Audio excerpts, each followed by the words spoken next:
네, 안녕하세요. 오토타임즈 박홍준입니다. 오늘 가져온 차는 마세라티의 MC20, 그 중에서도 이 스파이더 사양인 MC20 첼로입니다. 보시면 아시겠지만 날씨가 너무 좋아서 이 뚜껑을 열고 주행을 하기에는 무리가 있을 것 같은 날씨죠.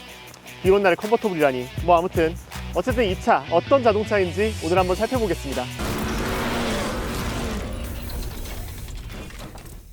많은 사람들이 이탈리안 스포츠카에 열광하는 이유가 분명할 겁니다. 시선을 확 끄는 정말 파격적인 디자인을 채택하고 있지만 그렇다고 해서 과장된 느낌은 일절 없어요. 좀 정제되어 있는 느낌이 오히려 강하다는 게 맞죠. 알파로메오도 그렇고 페라리나 람보르기니는 요즘 되게 과장된 언어를 많이 쓰긴 하지만 아무튼 이탈리안 스포츠카를 좋아하는 많은 분들이 열광할 만한 요소들을 많이 갖고 있습니다.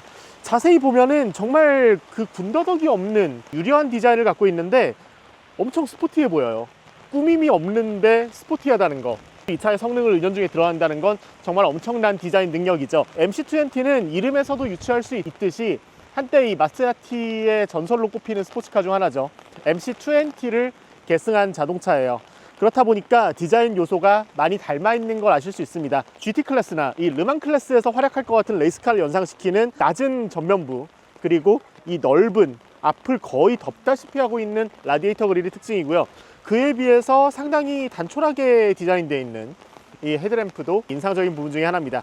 미드십 스포츠카이기 때문에 공기를 앞에서부터 집어넣어야 되는 설계 특성상 앞부분이 뚫려 있고요. 공기의 흐름을 원활하게 제어하기 위해서 보닛으로 공기가 통과하는 이 통풍구가 마련되어 있다는 것도 알 수 있습니다. 뒤에 엔진이 있어서 무겁고 앞이 상대적으로 가볍다 보니까 공기의 양력을 이용해서 차의 전면부를 눌러주기 위한 그런 의도의 설계인 건 많은 분들 아실 거예요. 측면에서 보시면은 약간 의아하실 겁니다. 아니 분명히 스파이더라 그랬는데 왜 쿠페야?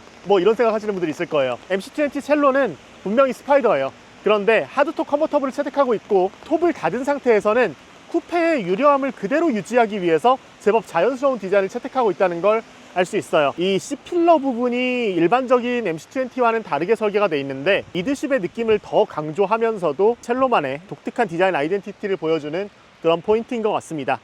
미드십이다 보니까 이 측면에서도 볼거리가 정말 많아요. 이 공기의 흐름을 제어하는 요소들이 정말 많다는 거 알 수 있는데요. 사이드 스커트도 그렇고 엔진의 방열구도 그렇고 이 낮은 전면부에 비해서 점점 위로 높아져 올라가는 캐릭터 라인까지 마치 정말 20세기 초반, 이 마세라티의 정말 전성기라고 할 수 있었던 20세기 초반에 특유의 쐐기형 디자인을 보고 있는 것 같아서 저는 개인적으로 정말 마음에 드는 포인트 중 하나입니다.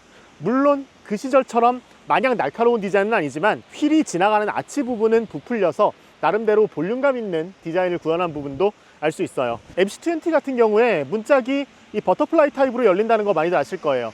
그런데 이 컨버터블이나 스파이더 타입을 채택을 하면서 도어의 개폐 방식이 바뀌는 경우가 있거든요. 람보르기니 무르시엘라구가 그랬었고요. 벤츠의 SLS AMG도 그랬습니다.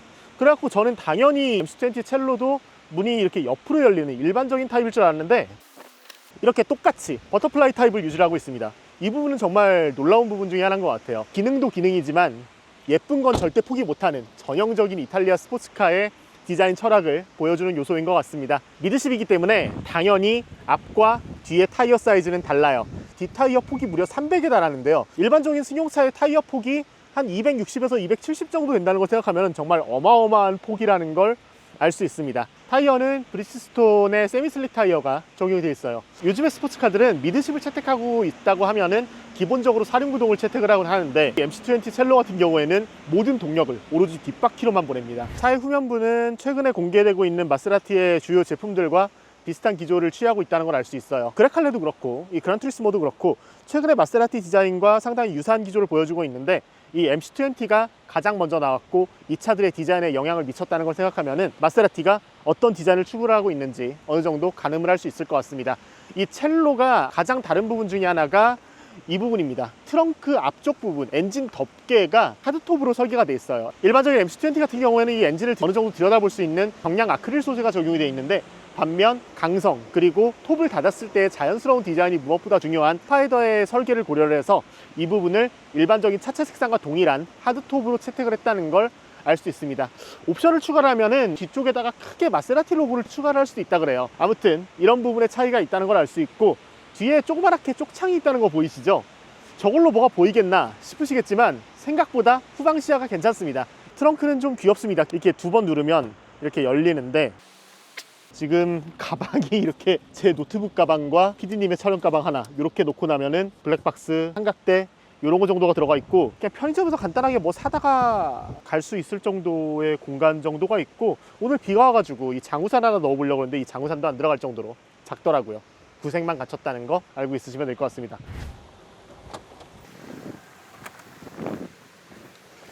자, 실내로 들어왔습니다. 버터플라이 타입의 도어가 정말 익숙하진 않아요. 보면 우아하긴 하는데 타고 내리는 게 여전히 적응이 되지 않습니다. 실내를 한번 살펴볼게요. 실내는 화려한 겉모습에 비해서는 생각보다 단촐합니다. 스티어링 휠에 주요 기능들이 모여 있는데요. 런치 컨트롤을 사용할 수 있는 버튼이 있고, 레이싱카의 스티어링 휠처럼 시동 버튼이 왼쪽 하단에 마련되어 있습니다. 시동 한번 걸어볼까요?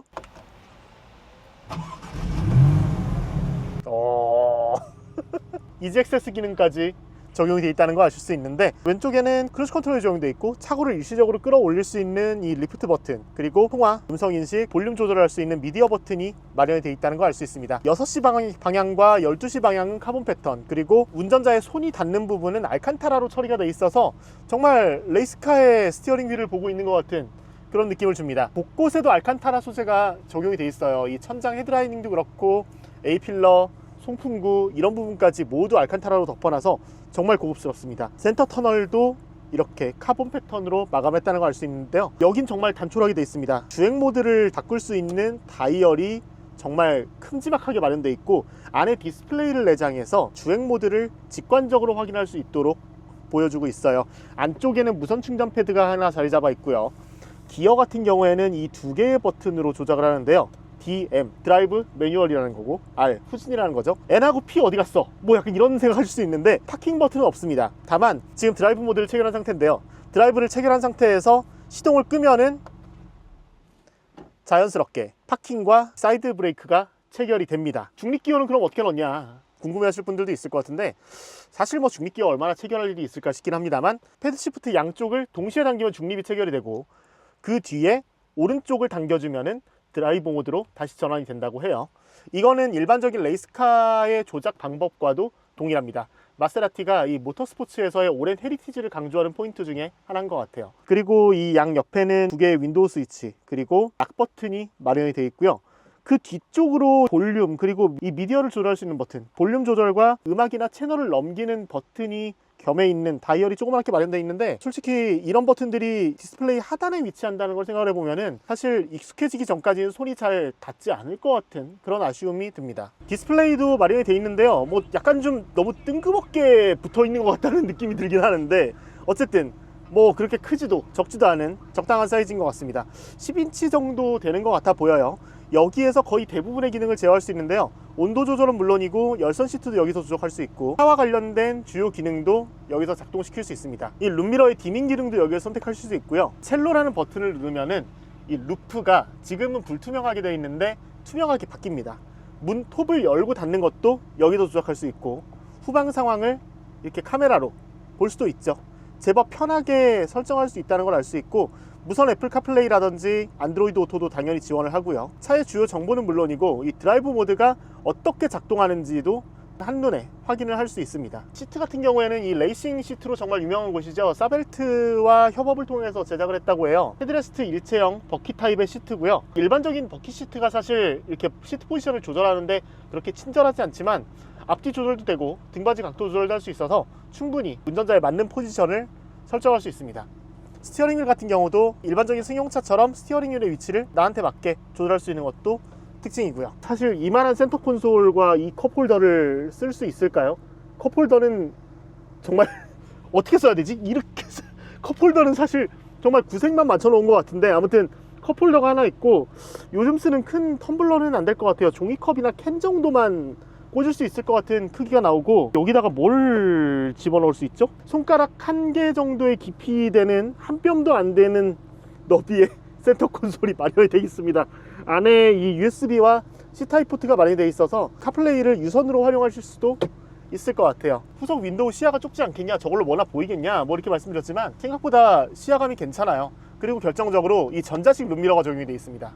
그래서 뭐 악천후 상황이라면은 이 전자식 룸미러를 보고 주행을 하는 게 더 편할 수도 있을 것 같아요. 자, 이 차에 대한 설명은 대략적으로 살펴봤으니까 이 차의 동력 성능도 간단하게 말씀드릴게요. 이 MC20 첼로에 탑재되어 있는 파워트레인은 V6 내추럴 엔진 3.0L V6 트윈 터보 엔진이고요. 최고 출력 630마력을 발휘합니다. 정지 상태에서 이 100km까지는 2초대에 가속을 한다고 하고요. 이 8단 듀얼 클러치 변속기가 탑재가 되어 있는데 일반적으로 토크 컨버터를 많이 쓰던 기존의 마세라티와는 사뭇 다른 느낌입니다.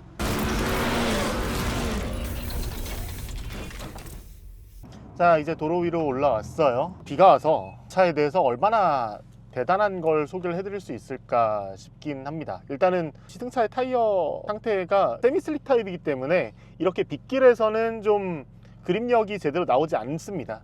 결정적으로 시승차의 타이어가 좀 많이 마모가 돼 있는 상태라서 이렇게 비가 오는 상황에서는 이 차의 제 성능을 보여드리기는 어려울 것 같아요. 다만 저희 김성환 기자가 이 이탈리아에 가서 MC20 이 스트라달레 GT2 버전을 트랙에서 시승한 영상이 있거든요.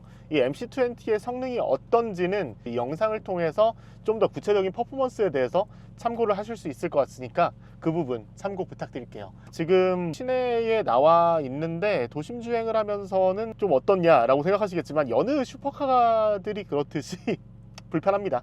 기본적으로 승차감이 되게 단단한 세팅이고 미드십이다 보니까 뒤쪽에서 들려오는 엔진음이 제법 크게 들려요. 사실 마세라티 하면 소리잖아요. 이 부분은 조금 일반적인 마세라티와는 차이가 있습니다. 우리가 흔히 접했던 그레클레라든지 그란투리스모라든지 콰트로포르테라든지 일반적인 마세라티 라인업들은 이 배기 플랩을 강제로 개방해서 주행 모드와 관계없이 차의 소리를 만끽을 하면서 탈 수 있었는데 MC20 첼로 같은 경우에는 주행 모드에 따라서 배기 플랩이 열리고 닫힙니다. 지금은 길이 다소 미끄러울 걸 감안을 해서 웻 모드를 놓고 있는데요. 주행 모드는 웻과 GT 그리고 스포츠, 오른쪽으로 끝까지 몇 초를 돌리면은 코르사 모드라는 게 있습니다. 여기에서는 자세 저장치가 꺼지고 이 배기 플랩이 완전히 열려요. 이 상태에서 들어보시면은 이런 사운드가 들린다는 거 말씀드릴 수 있을 것 같고, 코르사 모드에서는 자세 저장치가 해제가 되기 때문에 일반 도로에서는 권장되진 않는 모델입니다. 트랙을 주행을 하거나 하실 때 좀 유용하실 것 같고, 스포츠 모드에서는 2000에서 3000rpm, 그리고 GT 모드에서는 5000에서 6000rpm 정도에 도달해야 배기 플랩이 열리면서 이런 역동적인 사운드가 난다고 하고요. 웻 모드 같은 경우에는 6000에서 7000rpm까지는 올라가야 배기 플랩이 열린다고 해요. 이렇다 보니까 웻 모드라든지 GT 모드에서는 이 도심 주행에서 생각보다는 정숙하게 운행할 수 있습니다. 사실 마세라티 하면은 소리를 생각을 할 수밖에 없다 보니까 배기 플랩을 열고 닫는 걸 수동으로 조절할 수 없다는 거, 이 부분은 조금 아쉬운 부분인 것 같습니다. 지금 시내에서 가다서다 하는 주행을 하고 있는데 기본적으로 승차감은 되게 단단한 편에 속해요. 일반적인 차들이 그렇죠. 그란투리스모 같은 경우에는 일상 주행에서도 좀 커버가 될 수 있도록 제법 소프트한 승차감을 보여주고 있지만 MC20 첼로 같은 경우에는 전반적으로 단단한 느낌을 갖고 있어서 오래 주행하기에는 불편하다고 느낄 수도 있겠다, 그런 생각이 드네요. 요즘은 듀얼 클러치 변속기도 이렇게 가다서다 하는 환경에서 제법 매끄럽게 반응을 해주긴 하는데 MC20 첼로의 듀얼 클러치 변속기 같은 경우에는 뭐 그렇게 친절하진 않습니다. 가속 페달을 떼고서 클리핑이 자연스럽게 이어지다기보다는 엑셀을 조금 밟아줘야 차가 나가기 시작하는 그런 느낌이에요. 이런 차를 탈 때 많은 분들이 얘기하는 것 중에 하나가 방지턱이 많은 서울 시내에서 뭐 타고 다니겠냐, 어떻게 제대로 타고 다니냐, 밑에 다 긁고 다닌다, 뭐 이런 얘기를 많이 하시잖아요. 그런데 이 MC20 첼로 같은 경우에는 이런 부분을 염두한 기능이 있습니다. 바로 리프트 기능인데요. 노면이 좋지 않을 때 하부가 긁히는 걸 예방을 하기 위해서 차체 일부를 들어 올리는 기능을 갖고 있어요. 스티어링 휠에서 이렇게 버튼을 눌러주면은 리프트가 활성화됐다고 뜨고요. 차가 일정 정도 올라가면서 이렇게 방지턱을 부드럽게 넘어갈 수 있습니다. 방지턱을 넘어간 뒤에도 낮은 속도에서는 일정 정도 차체를 들어 올린 채로 유지를 해주고요. 속도가 붙은 뒤에는 다시 차가 원래대로 내려앉습니다. 노면이 불규칙하다거나 조금은 차의 바닥이 긁히지 않을까 하는 급격한 언덕에서는 이 리프터 기능을 활용을 하면은 좀 안정적으로 빠져나갈 수 있죠. MC20 첼로는 좀 특별한 기능을 갖고 있어요. 천장이 글라스 루프로 돼 있고 이렇게 좀 흐려져 있어요. 여기에 전류가 흐르기 때문에 차 내에서 버튼 조작을 통해서 언제든 유리를 투명하게, 불투명하게 조작을 할 수 있고, 이를 통해서 뚜껑을 열지 않아도 오픈 에어링을 즐기는 것 같은 하늘을 볼 수 있는 이런 감성을 제공을 합니다.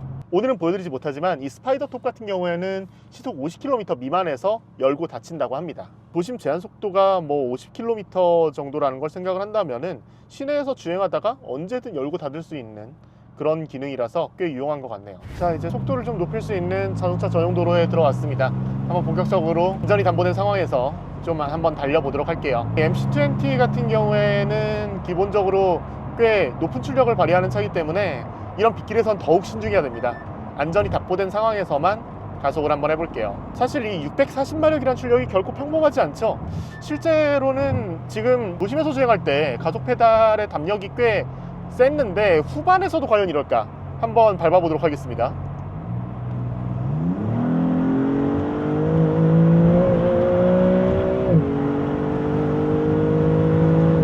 뭐야, 왜 이렇게 빨라? 아까 속도계를 보고 깜짝 놀래갖고 지금 속도를 줄였습니다. 생각보다 뭐라고 해야 될까요? 가속이 매끄럽다, 빠르다 이게 아니라 폭력적이라고 표현하는 게 맞을 것 같습니다. 정말 맹렬하게 속도를 올려나가요. 좀 무섭다는 느낌이 들 정도로 지금 제가 긴팔을 입고 있어서 보여드리지 못하지만 약간 무섭다 싶을 정도로 속도를 올리네요. 이렇게까지 강력한 성능을 발휘할 줄 몰랐는데 제가 경험했던 6기통 엔진 중에서 제일 강력한 성능을 내는 것 같아요. 저는 도심 주행에서 초반에 이 가속력이 꽤 좋길래 초반에 이 가속 페달의 담력을 몰아놓은 건가 했는데 그냥 그 느낌 그대로 끝까지 이어집니다. 눈 깜짝할 사이에 올라가네요.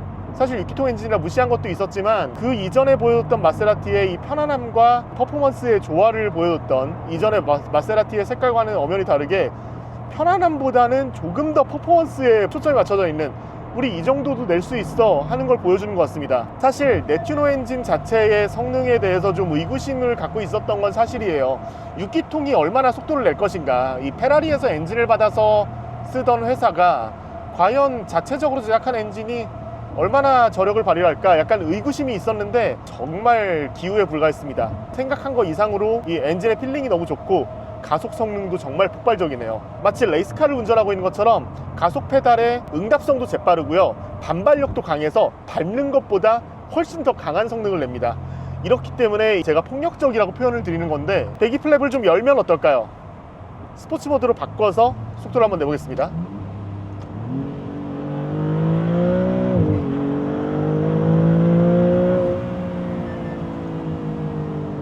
어우씨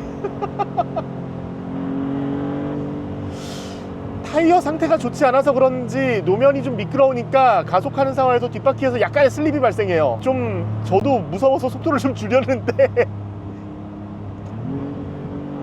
근데 이 소리는 너무 좋네요. 이 큼지막한 패들 시프트를 당겨주는 맛도 너무 좋습니다.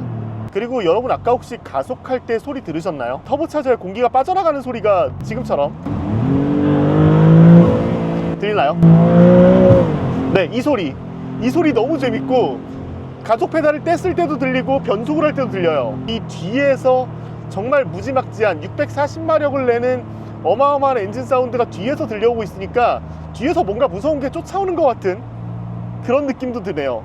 방금까지 속도를 낼 때는 GT 모드와 스포츠 모드를 번갈아 가면서 사용을 했는데요, 다시 웬 모드로 돌아왔습니다. 웬 모드로 돌아오니까 좀 더 차분하고 아까 전엔 차선을 바꿀 때 약간 뒤가 스르륵 흐르는 것 같은 약간 짜릿한 모습을 보여줬거든요. 반면에 웬 모드에서는 제법 안정적인 거동을 보여주는 게 인상적입니다. 지금 사실 코너라고 말하기는 뭐한 로터리를 지나가고 있는 정도인데 제법 속도를 내긴 했습니다만 이 상황에서 이렇게 차를 좀 흔들어도 꽤 안정적인 움직임을 보여준다는 걸 알 수 있어요. 방금까지 잠깐 경험해봤습니다만 미디스 스포츠카의 움직임을 아시는 분들은 아실 거예요. 가장 무거운 단일 부품이 차의 중앙에 가까이 위치해 있다 보니까 움직임이 정말 절도감 있잖아요. 마치 차와 내가 하나가 된 것처럼 움직이는. MC12 첼로 같은 경우에 그런 움직임이 더 도드라집니다. 스티어링 휠의 반발력도 가속 페달의 반발력만큼이나 강하기 때문에 제가 생각한 것보다 훨씬 더 많이 움직여줍니다. 하다 차선을 바꾸더라도 요만큼만 움직여도 차선을 움직일 수 있어요. 핸들링 성능이 정말 재밌다는 것도 어느 정도는 유출을 할 수 있습니다. 기회가 된다 그러면은 트랙에서 정말 제대로 소개를 해드리고 싶은데 날씨가 이렇다는 게 너무 아쉽습니다. 아까 전에 제가 차의 실내를 설명해 드리면서 빼먹은 부분이 있는데 이런 스포츠카들 되게 좁잖아요. 제가 키도 꽤 큰 편이고 덩치도 결코 작지 않은데 생각보다 앉아보니까 막 좁아서 못하겠다 정도까지는 아니고요. 헤드룸도 꽤 넓습니다. 이런 차들 사실 대부분 전 탈 때 이렇게 머리가 닿아서 타거든요. 그런데 주먹 한 개 정도의 공간이 나올 정도로 매우 넉넉하다는 걸 알 수 있어요. 그리고 이제 아까 디자인에서 보셨겠지만 앞부분이 정말 낮게 깔려 있다 보니까 전방 시야도 생각 이상으로 훌륭합니다. 주행보조 시스템은 뭐 많이들 예상하시겠지만 이 차에서 크게 기대할 수는 없습니다.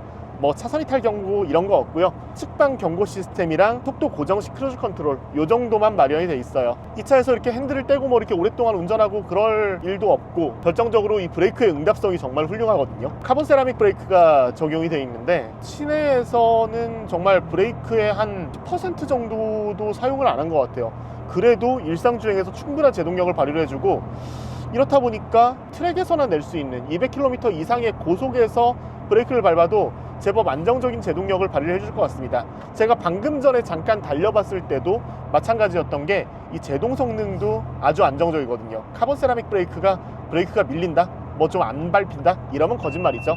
정말 마세라티가 대단한 차를 만들어낸 것 같습니다. 차의 이름을 계승한 MC12는 사실 마세라티 역사에서 정말 의미 깊은 자동차인 건 맞지만, 사실 그 차는 이 엔초 페라리와 많은 부분을 공유하고 있는 정통 마세라티라고 할 수 있는 차는 아니었거든요. MC20 같은 경우에는 많은 부분을 마세라티가 자체적으로 해낸 그런 자동차고, MC12만큼의 강력한 성능을 낼 수 있나? V6가? 그 차는 12기통이고 얘는 6기통인데 MC라는 이름을 붙이기에 적합한 차인가? 시승 전에 의구심이 가득했던 게 사실입니다. 잠깐 경험해봤지만 MC라는 이름을 붙이기에 정말 충분한 자동차라는 생각이 듭니다. 마세라티가 모터스포츠 모드에서 오랜 기간 쌓아왔던 이 레이싱 퍼포먼스를 이 도로에서도 온전히 느낄 수 있게 보여주는 게 대표적인 것 같아요. 이 강력한 네튜너 엔진의 퍼포먼스는 물론이고, 마치 레이스카를 운전하는 것 같은 스티어링과 가속 페달, 브레이크의 반발력, 이런 부분도 정말 운전자에게 정말 짜릿함을 제공을 할 수 있는 요소인 것 같아요. 틱한 구조, 카본 셰시, 그리고 640마력에 이르는 모든 출력을 오직 뒷바퀴에만 보낸다는, 요즘은 정말 만나볼 수 없는 이런 독특한 설계 구조, 이런 부분만으로도 MC20 첼로의 매력은 충분한 것 같습니다.